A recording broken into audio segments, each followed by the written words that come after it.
కాదు అక్కడ ధర్నా చేసి తీసినావా? అవి ఎక్కడ ఉన్నాయి కదా? Phone phone phone phone phone ఉందని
టీడీపీతో అనుకూలంగా ఉన్నావునా? మీ వద్ద టీడీపీతో రాదన్నా రాజకీయం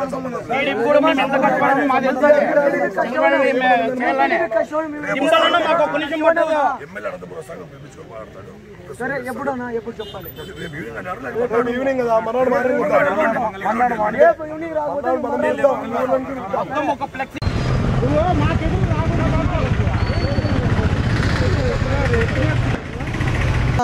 తాగి మాట్లాడినాడో మళ్ళీ ఏ విధంగా మాట్లాడాడో మాకైతే అనవసరం. రాజకీయానికి పార్టీకి మాకు ఎటువంటి సినిమాకి ఎటువంటి ఇది లేదు. సో మా హీరోని చాలా అవమానంగా మాట్లాడినాడు.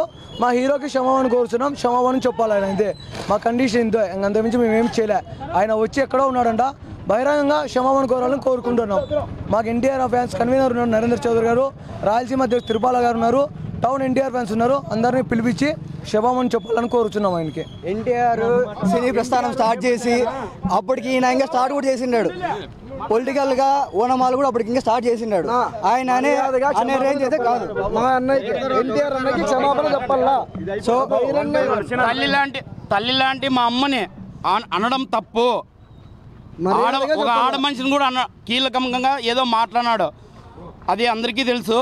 తప్పు, ఒక ఆడ మనిషిని అలా మాట్లాడడం తప్పు. ఒక తల్లి లాంటి అన్న ఏ రోజైనా కూడా రాజకీయాల పట్ల కూడా ఏ పొద్దు విమర్శించి మాట్లాడలేదు. కట్టెకాలే అంతవరకు నేను తెలుగుదేశం పార్టీలోనే ఉంటానని మొదటి నుంచి ప్రమాణం చేస్తూ వాళ్ళ తాతగా ఉంటానని చెప్పే ఉన్నాడు. అదే పార్టీ కోసము తెలుగుదేశం పట్ల మా ఎన్టీఆర్ తరపునే తెలుగుదేశానికి ఓట్లు కూడా చాలా పన్నాయని మీ అందరికీ రాజకీయ పరంగా తెలుసు. ఒక ఎమ్మెల్యే స్థాయిలో ఉండి కూడా ఒక తల్లి అనే నువ్వు ఆలోచన లేకుండా ఒక ఏ విధంగా నువ్వు మాట్లాడుతావు? రాజకీయ పట్ల మాట్లాడినావా, లేదా నువ్వు ఫ్యాన్స్ పరంగా మాట్లాడినావా, లేదా నీకు ఎన్టీఆర్ఏ సరిపోక నువ్వు మాట్లాడినావా? కాబట్టి మా అన్న నరేంద్ర చౌదరి అన్న దగ్గరికి వచ్చి, మా తిరుపాల అన్న దగ్గరికి వచ్చి, మా ఫ్యాన్స్ వాళ్ళందరినీ సపరేట్గా మీటింగ్ పెట్టి నువ్వు క్షమాపణ అడిగితే సరే, లేకపోతే కానీ మొత్తం జిల్లాల్లో మొత్తం తెలంగాణ కర్ణాటక అందరినీ జనాల్ని పిలిపించి నువ్వు ఈ అనంతపురంలోనే లేకుండా కూడా మేము చేస్తామని చెప్తున్నాము. దయచేసి చెప్తున్నానన్న దగ్గుబాటి అన్న వెంకటేష్ గారికి మీరు క్షమాపణగా కోరితే బాగుంటుంది. లేకపోతే అనంతపురం అంతా ఏకమయ్యి పొద్దు 200 మంది అయితే నువ్వు మళ్ళా 1000 మంది 2000 మంది కూడా వస్తారు. దయచేసి చెప్తున్నా, మా అన్న నిన్ను ఏదన్నా నువ్వు మాట్లాడింటే నువ్వు మాట్లాడాలా. ఇలా కించపరిచి నువ్వు ఒక అభిమానుని ఒక అన్నయ్యని నువ్వు ఇలా మాట్లాడడం రాంగు. రాజకీయాల పట్ల కూడా ఏ పొద్దే కూడా మీరు ఇది అని మా అన్న చెప్పింది లేదు. తెలుగుదేశం పట్ల నేను వస్తాను, నాకు రావాలన్నప్పుడు మాత్రమే నేను వస్తాను అన్నాడే తప్ప మిమ్మల్ని అందరు కాదనుకొని ఉంటే ఈ పొద్దే మా అన్న సీఎం ఎన్టీఆర్. మా అన్న కావాలనుకుంటే ఈ పొద్దే మా అన్న సీఎం ఎన్టీఆర్. జై ఎన్టీఆర్, జై జై ఎన్టీఆర్. నాది కాదు అంటున్నారు, ఆయన వాయిస్ నాది కాదు అంటున్నారు. 100% వాయిస్ నాదే.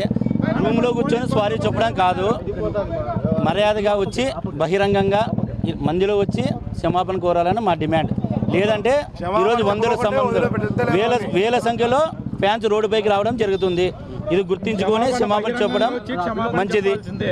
బహిరంగంగా వచ్చి క్షమాపణ చెప్పాల్సిందే. లేదంటే స్టేట్ వైడ్ ఎన్టీఆర్ ఫ్యాన్స్ ఎంతమంది ఉన్నారో అందరూ ఒక్కొక్క రోజు ఒక్కొక్క జిల్లా నుంచి వచ్చి ఇక్కడ ధర్నా చేయడం జరుగుతుంది. బహిరంగంగా వచ్చి క్షమాపణ చెప్పాల్సిందే. ఆయన వయసు కానప్పుడు ఎందుకు ఇంతమంది బందోబస్తు పెట్టారు, పోలీసు బందోబస్తు. ఆయన ఖచ్చితంగా రావాలా, వచ్చి క్షమాపణ చెప్పాలా.